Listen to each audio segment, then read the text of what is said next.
like to welcome you all here to this event. I'd like to welcome all of those people who are on Zoom. This event has been Zoomed and there will be a recording of this afterwards for those who are not able to attend. So, welcome to you all. Thank you for coming. Welcome to Archbishop Patrick for coming this evening. Welcome to Bob. Where is Bob? Over there. Today is a special event when we honour and celebrate the work of Bob Wilkinson in the Adelaide Archdiocese and also nationally in various forums and internationally as well. Today is also a special event because we are launching a new publication by ATF Press. It is not a book in the technical sense in publishing, but is an edition of our journal called Cardine Studies. It's a special issue of this because it is a series of interviews with Bob that have been edited to form the journal.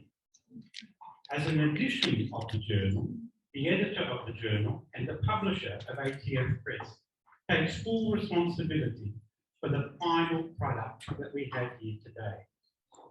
And there is a history to this publication. It began nearly 5 years ago when I did a series of interviews with Bob one-on-one, taking notes, but then that didn't work terribly well. So when Zoom came in during the COVID crisis, we then did 12 Zoom interviews. And they were revised and edited, and some of the people who are in this room here tonight assisted in that process. So for tonight's event, we'll hear from Archbishop Patrick O'Regan. Then we will hear from Ruth Eagar, who has worked with Bob for many years. And then we will hear from Carmel Brown, who worked also with Bob for many years, who's come to this event this evening from Melbourne. She worked with the YCS and the tertiary YCS. So I'll invite the Archbishop to come and say a few words.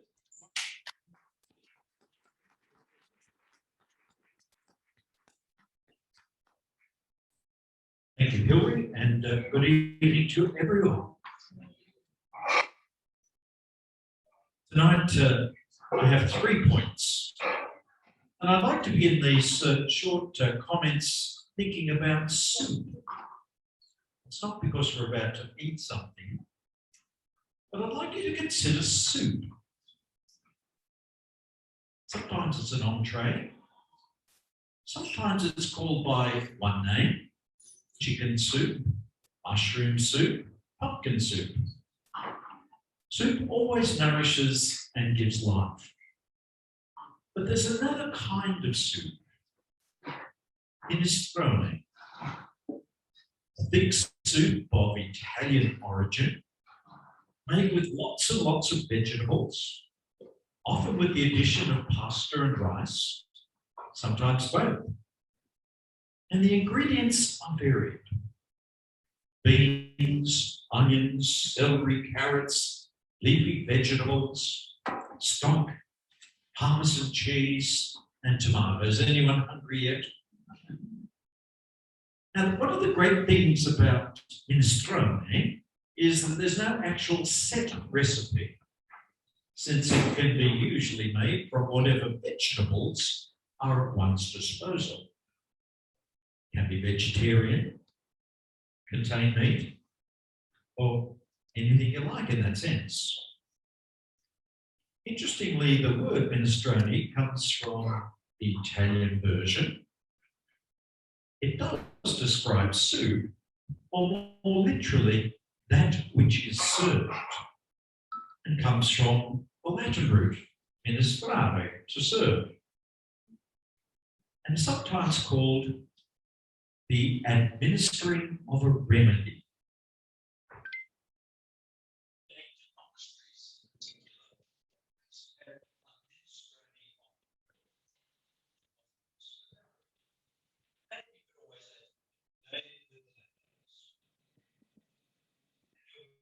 Asking, well, having had the chance to have a little pre-coffee, I've had a glance. I'm sorry, Bob, I haven't read every last word yet. It reminds me of a little bit of a minestrone. It's got many reflections. It's not just one single strand like a pumpkin soup. It's like a minestrone. Many reflections about your life and about the life you've been called to live, about how wonderful elements like faith and service fit together. And like a minestrone, it takes a little while to absorb. It's not just simply something thrown down, but something you have to chew on. It offers hospitality, comfort, fortification, and also challenge. And it's something, like all good soups, that you share with many.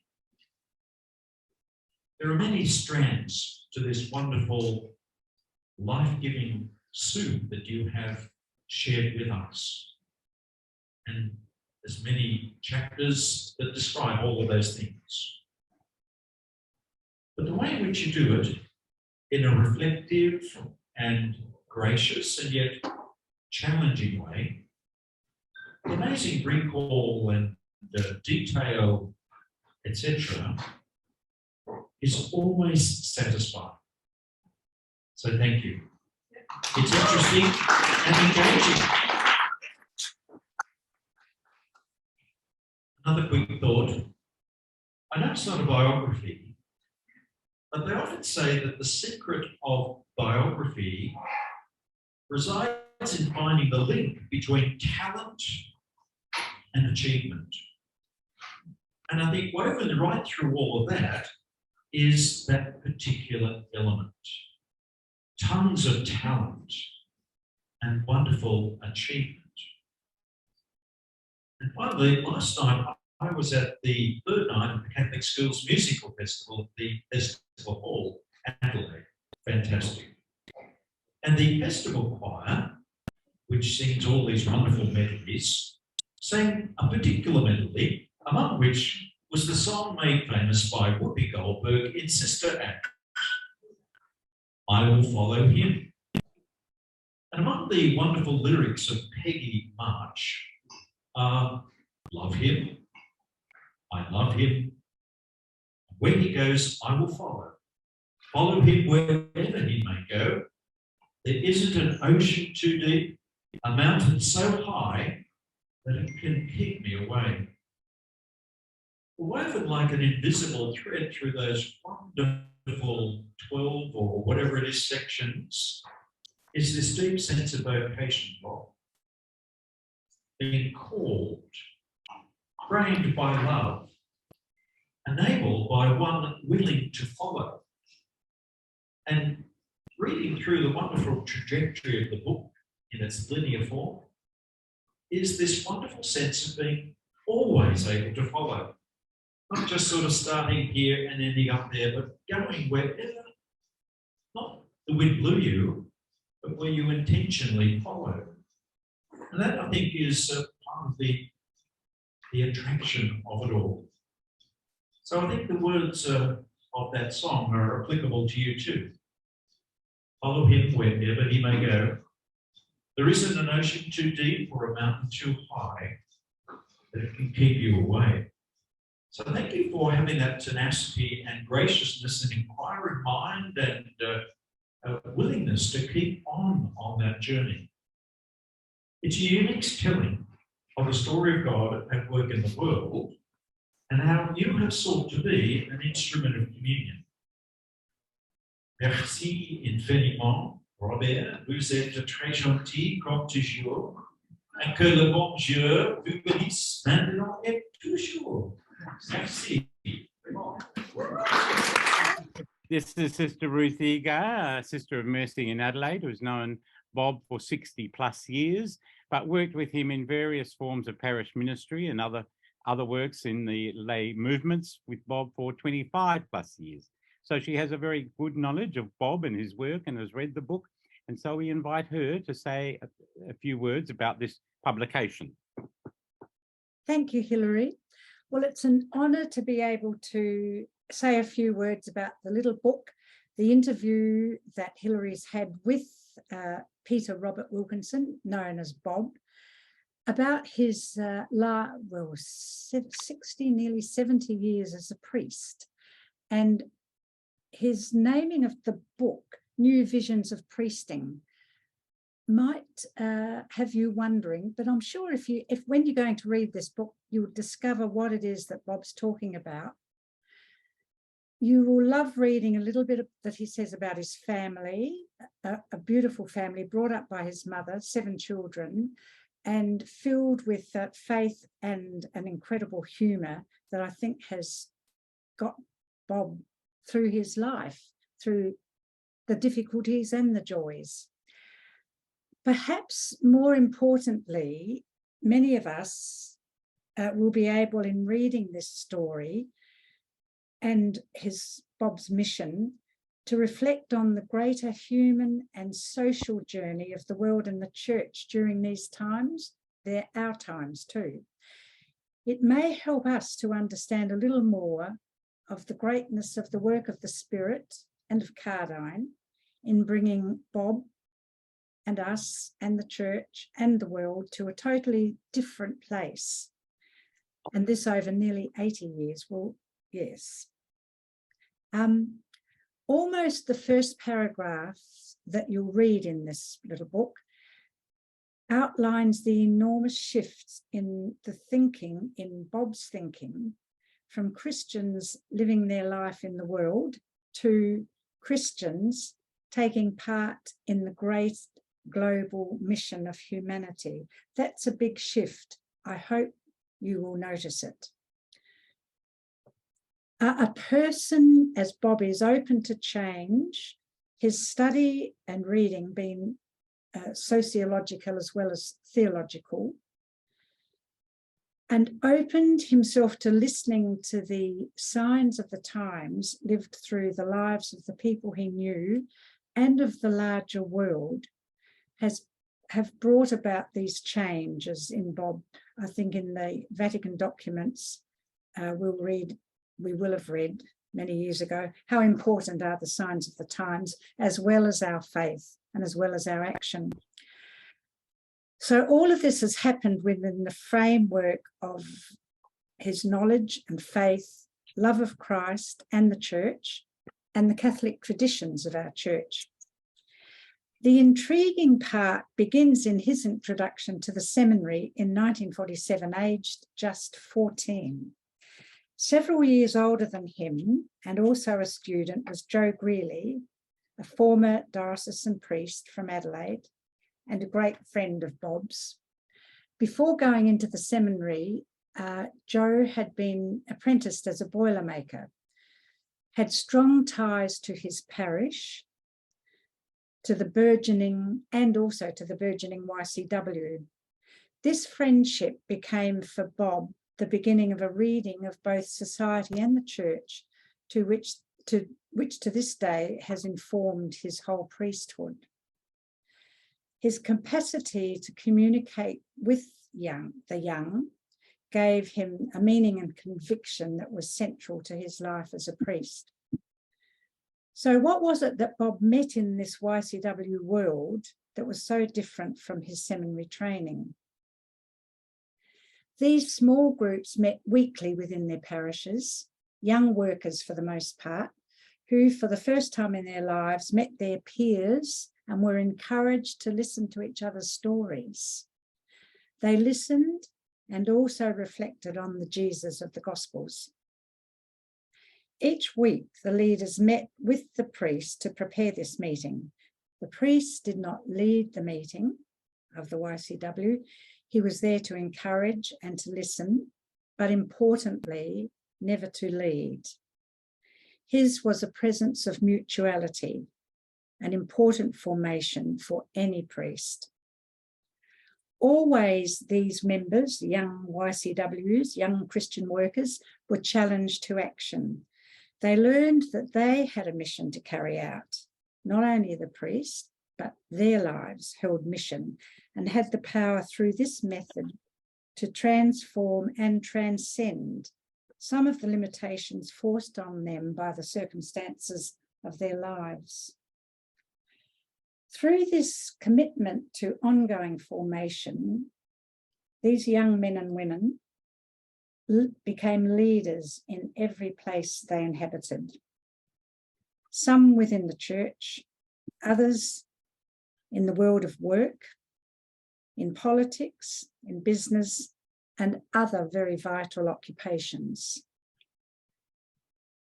They soon discovered, because of the strength of the groups meeting not just in Adelaide and South Australia, but across Australia and the world, that becoming part of this with a similar formation and training, their world became so much larger. It crossed states and nations. And eventually by about 1957, you'll find out in Bob's knowledge of Cardine and the history of the Cardine mission, that they could boast of about, I think it was 2.5 million members across the world of Europe, Asia, and Africa. Bob's experience of movements became more challenged by his chaplaincy to YCS and young Christian students and tertiary young Christian students. Amongst other commitments, he was also appointed as editor of the Southern Cross by Archbishop Bievich at the age of 26, as chaplain to the Adelaide and Christian Life movement much later, and again much later in the 90s to the neighbourhood movement of basic ecclesial communities. Hugh Mackay, one of our greatest Australian psychologists, sociologists, interpreters of the Australian way of life, speaks of a simple way of promoting self-confidence and self-worth for anyone by taking each person's life seriously, and Bob's life has certainly been a witness to that. There have been many thousands formed within these Cardine movements, and Bob, by devoting his life to this method of formation, has helped so many to choose a life of dignity and respect for others. Hilary Regan has been instrumental in helping bring about these memoirs, and we're grateful to him. I wonder if you'll recognise when you're reading this book something of the kind of church that our Pope Francis is making his mission, his greatest mission in his much older life. The synodal church for the whole world, a church of participation, communion, and mission, being worked at so diligently today across the world, and particularly in our Adelaide Archdiocesan Church and whole Australian Church. I hope you'll find something much of value as you're reading this. You might discover yourself in it, so many of those who've known Bob. But if you've been a participation in the Cardine history of formation, you're certainly going to read something of yourself in this. So thank you for this opportunity. Okay, I might start by introducing you as Carmel Brown, who was a YCS worker and a TYCS worker in Australia for many years. Yeah. And knew Bob since the 1970s. And so we're very honoured and pleased to have Carmel speak about Bob's book here now. Thank you, Carmel. Okay.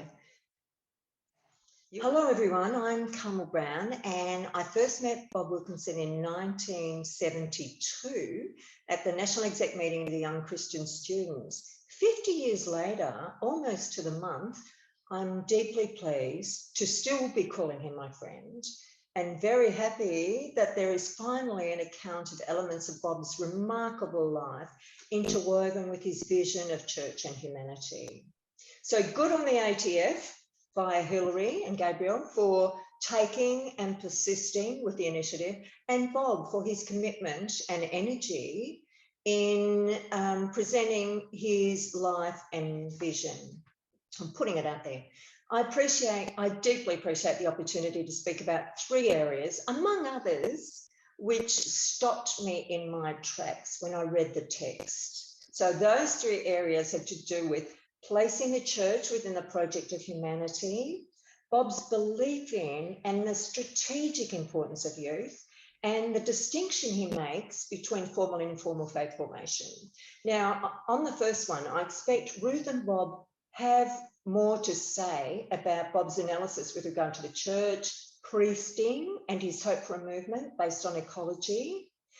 But with regard to that, several sentences in the text struck home to me, or brought it home to me. So, for example, page 82 says Bob, earlier I saw the priest at the service of Catholics in their daily lives.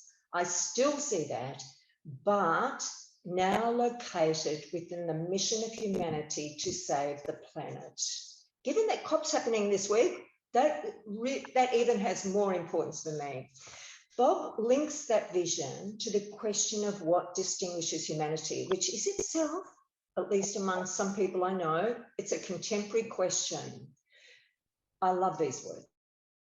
The arrival of humanity has its day, a little less than the angels, a little more than the beasts. What's more, with reference to humanity and creation ecology, he says, we have responsibility. Other animals do not. That nutshell is really enough, but I have to recognise that in stating his claim, Bob recognises other people or other parties like scientists and Australia's own First Nations connection to land, and Pope Francis's hope that there is, quote, an irreplaceable religious vitality within any authentic global ecology. Finally, in Bob's words, to be faithful to Jesus Christ means wholehearted planetary ecology, where the defence of planets, animals and climate, this is what I like, is crowned by global commitment to human equality and dignity. So he links a lot. And now, I think this is really interesting. In committing to hope, our Bob does not ignore the darkness of the church. I think this is really important. For example, sex abuse, which he refers to on page 90, and it's worth a read. It's quite intricate. And he acknowledges the assumption that the church is only hanging on. So the second point, which was to do with youth, it's a little indulgent on my part, this bit, but it links with his abiding interest in youth in terms of the vision of church and humanity. Bob was appointed by the bishops to be the chaplain to the National YCS, and on page 46 he says, I finally joined the meeting in 1973. Actually, Bob, it was December 1972, between Christmas and New Year. I was there. I know that's right because I was there as a Melbourne YCS staffer and friend of the national team. Says Bob, I love this bit. The team of 4 students I joined was made up of 3 long-haired boys. He doesn't name them, but there's Kevin, Roger, and Michael, and a girl, Annie. And he says, looking less radical, but no less effective. And he says, my first novelty was being examined by the students as a job applicant. Now think of this, he'd already been appointed by the bishops, but the students said, hang on, we need to say whether this is a good move. And he says that students should claim the right to accept me or not gave me heart. Bob, I suspect it also gave you a migraine. Now of the team, he says, they may have looked unkempt by my black suited dress code. I began to discern over a year this thing they valued so much, authenticity. Bob, vice versa. There is no doubt about that.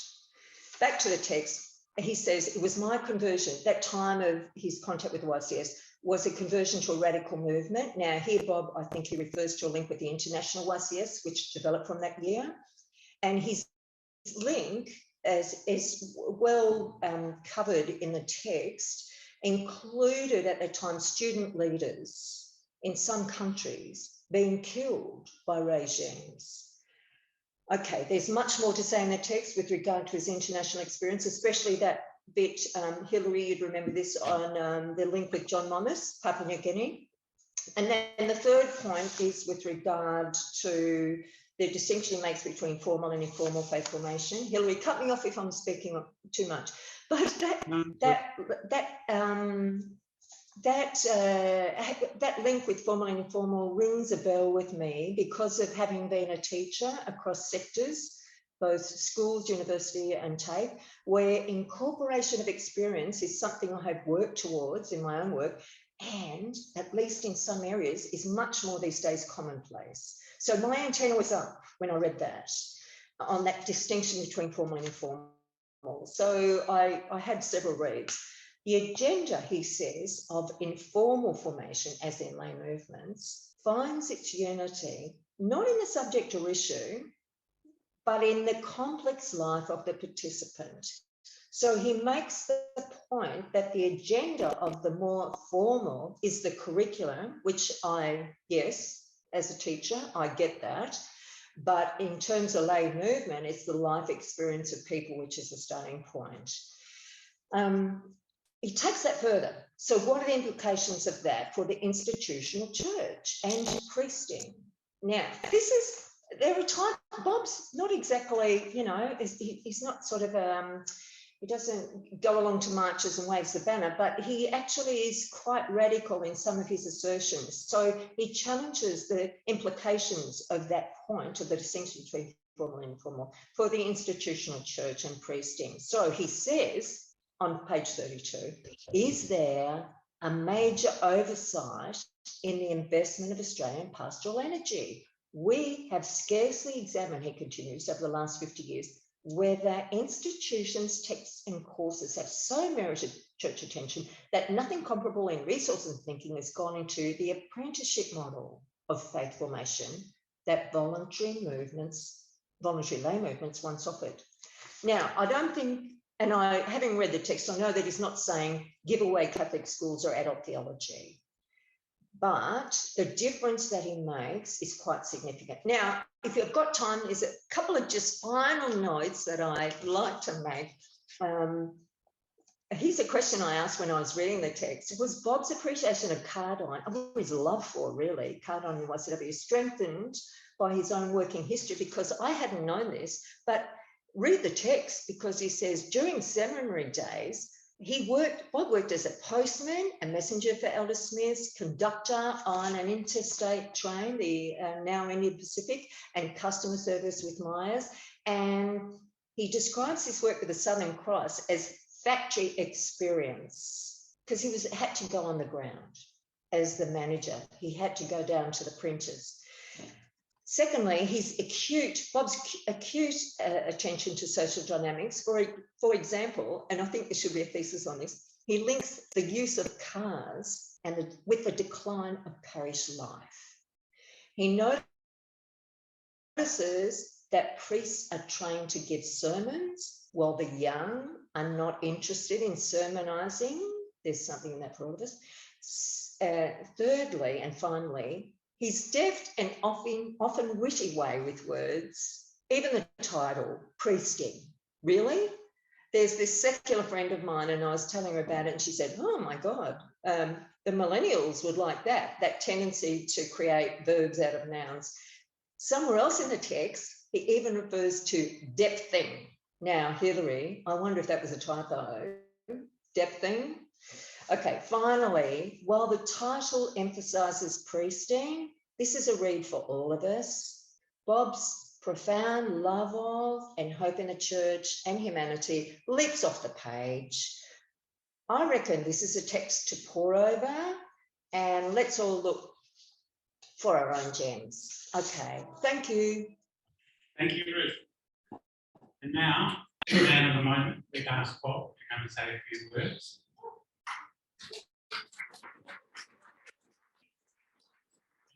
Before I say that, before I hand over to Bob, I want to thank Bob on behalf of ACF Press for the work that he's done over the last 5 years in bringing this together. And it's been a great privilege and honour that we now bring this publication to fruition. So thank you, Bob, for bringing this to. Well, this publication that we're launching, New Visions of Priesting, it's about strategies of pastoral care for the thousands. Its inspiration might be Jesus feeding the 5,000. And I'm using my experience over a lifetime with Catholic lay movements as a framework. And I think of that crowd that Jesus saw in the Gospels. When he saw the crowds, he was moved with compassion because they were like wearied and scattered as sheep without a shepherd. And it says he set himself to teach them at length. So the bulk of this publication is an account of really of my privileged access to those large movements. And by movements there, I think we can agree it's people who set out to change their world by learning what they want to change and discovering how to. It's the opposite, I suppose, to people who are putting up with what the world serves up. So to me, the most important part of this book is the very end, where I'm proposing a new global movement. And that can't be some revival of the past, but I think a future Catholic youth movement has a lot to treasure from the past, from the movements of the last 70 years, but not a revival of the past. We're talking here about a resurrection for the future. And a good place to start is today's church, what it is for the young. I can't speak outside Australia, but within Australia, young people of 14 to 24 have by and large given up Mass. Certainly there are inspiring exceptions in the thousands, but they are exceptions. And I think to deny the abandoning of Mass by the young seems to me to be willfully negligent. So does that mean we're blaming someone? I don't think. We're talking here about 95% of Catholic young people, and that includes those up to 35, they're absent from Mass, I think. And it's not, as I say, just the usual teenage youth, but those 15 to 34, according to the stats, 19 out of 20 have given up regular Mass. So some 5% of all Catholic youth are regularly at Mass. That's 1 in 20. Now, the few Catholic churchgoers relatively represent those Catholic cultures that are such a contribution to the Australian church. They have deep faith, but as yet, the ones we see at church, they're the young of the past. They're the young, still close to their old Catholic cultures. Ancient rites of the East and from Asia and Africa, very strong Catholic cultures. They're treasures of our church, and I think they are the leaders of our future. It used to be the Irish, by and large, tradition that led the church in Australia in its popular expression. I think the leadership is going to move more to those who've been migrants or refugees, people looking for a better life in Australia. And I think it's the 5% we see, it's a cultural triumph of the modern culture to see them. But now, when we say that 95% are absent from Mass, that's not everything in a person's spirituality. And most young people do consider themselves to be spiritual, but less than 5% of the young are at Mass, and that's not nothing.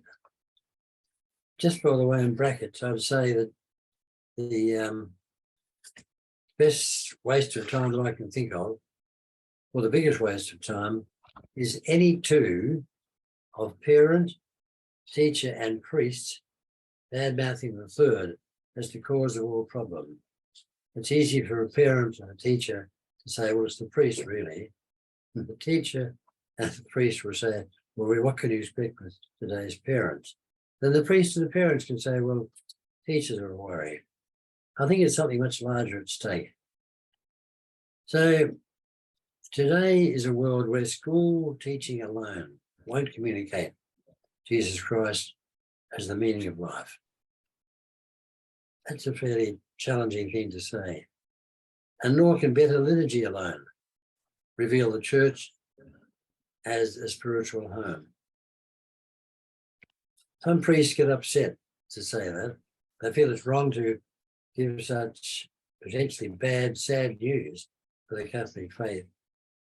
But I think it would be even worse to blind ourselves to the half century of decline of the former Catholic Australian culture. The question is, can anything change the dominant culture that we see has taken over Australia now? Can there be ever a new vigorous population united by the conviction that ordinary people can build a better world?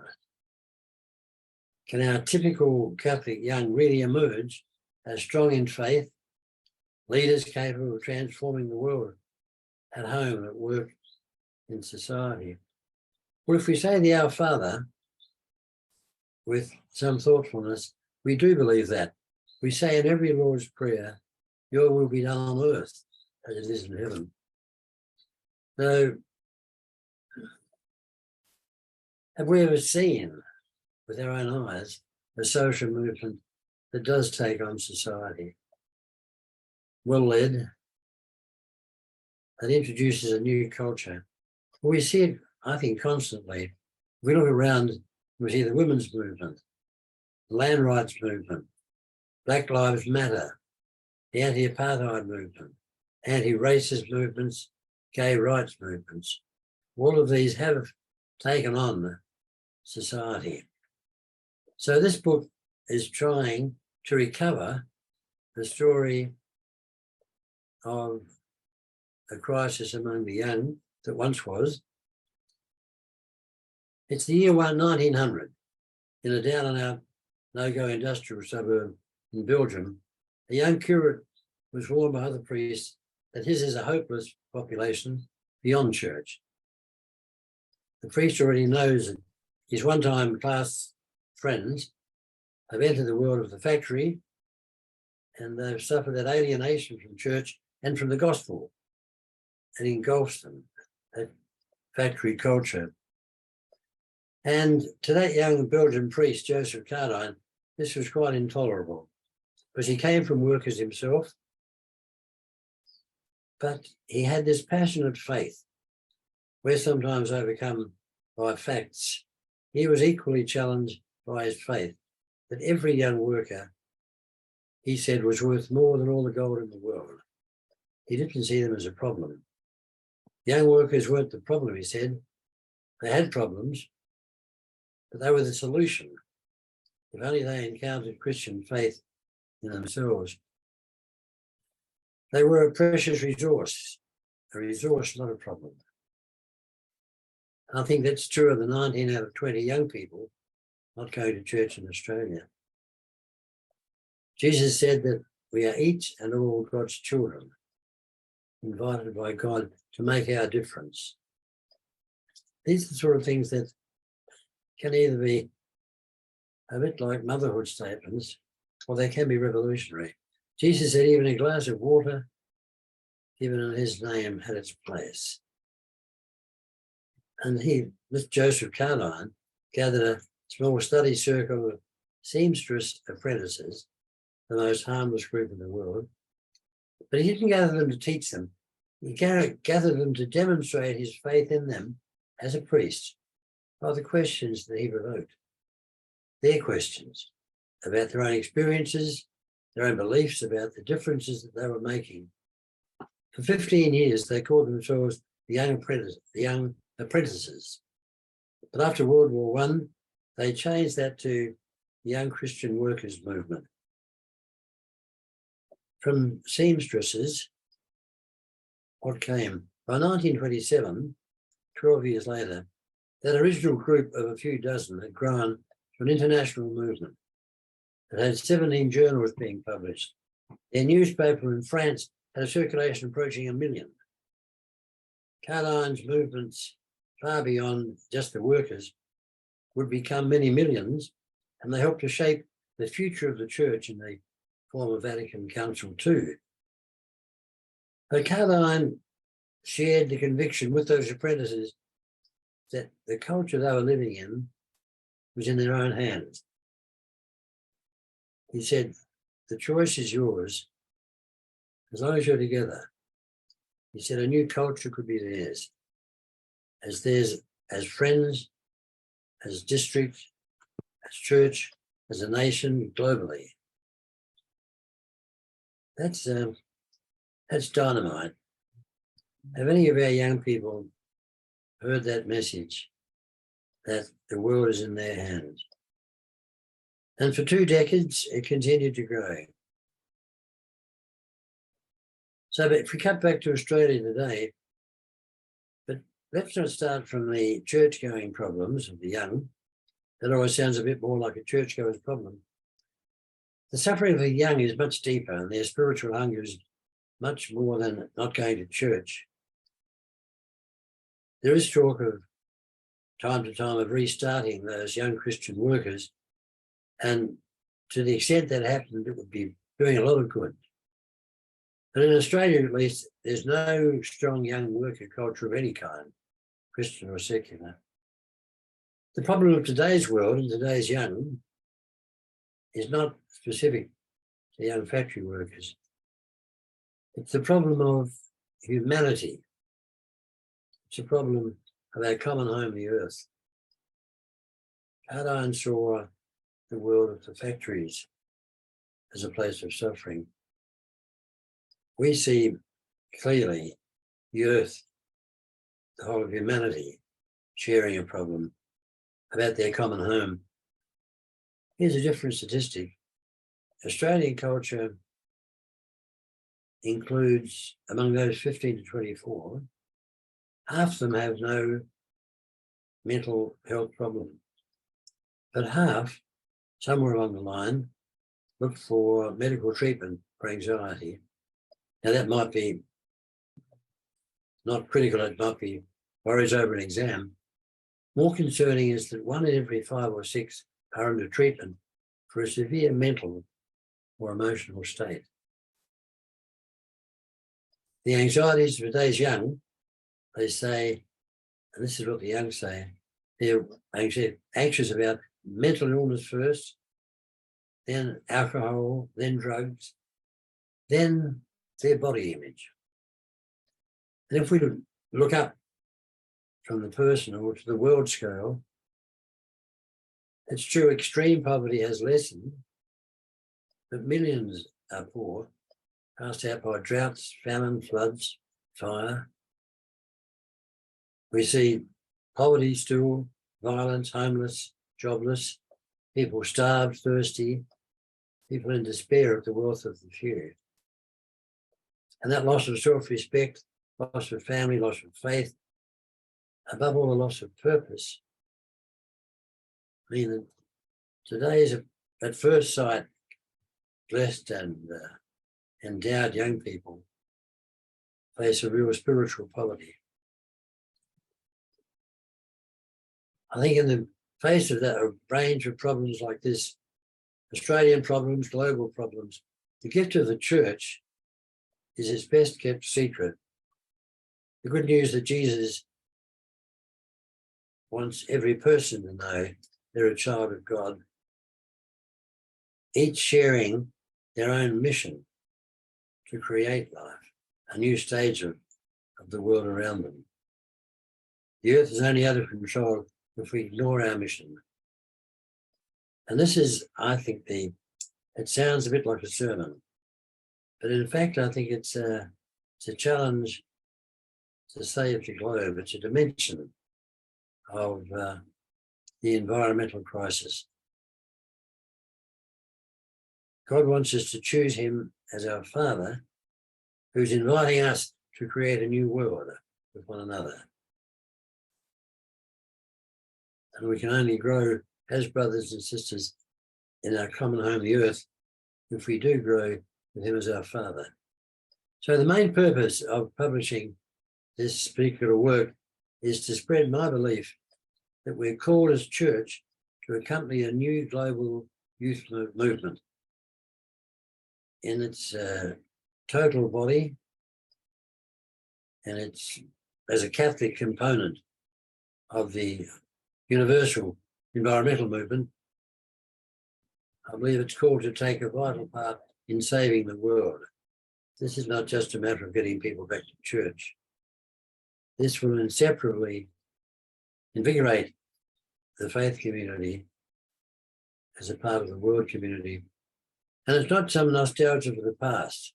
This is as modern as Pope Francis's encyclical Laudato Si, and it's as relevant as the current anxiety pandemic. And of the essence is that the young of the church need to be recognised as the creative force they can be if they can shape their own movement. Its beginnings will be much smaller than past church movements, and I think there are precious lessons still to be learned from the past. And I would say as few as 50 truly committed young people with that faith in the young people of the world could begin and could establish a beachhead for such a movement. We're not talking here just about green issues. It has to be every dimension of the global environment, human and ecological. It will take its path and its part within humanity.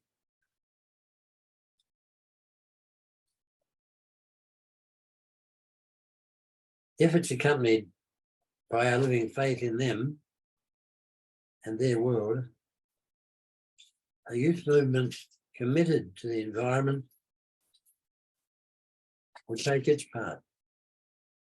And I think the church can't be understood any longer except as a vital animator of humanity's common mission. Church is needed by the world and the church needs the world. So the Catholic Church will be revived by its youth. They're the ones as they come to learn their mission. That mission only makes sense being discovered within the larger mission of all of youth and all of humanity. That's what that book is hopefully directed to. Thank you.